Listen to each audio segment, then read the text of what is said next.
Cho đi chứ. nó từ nó cao sẽ hô chả cơ. Nó từ nó cao. Thì tao nó mà. Quay. Nó từ nó cao hô chả đây chứ, phụ nữ. Quay ở tầng cao nó hô cú rồi. Nó hô cú rồi bây giờ. Nó gió tù nó nè. Cao từ nó cao bây giờ. Cú nó bây giờ. Số thái rồi. Nó cao thể ra. Ơi, thấy mẹ.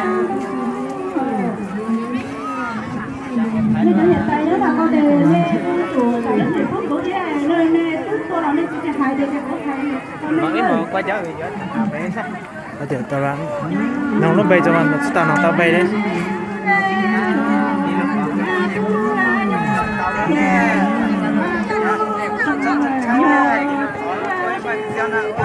Nó bay hết hôi chả là.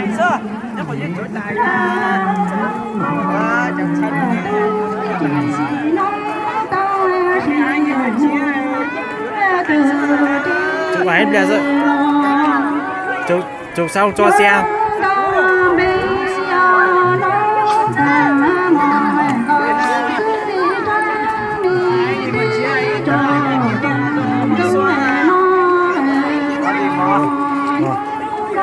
Thằng dân 4 láng đéo ngày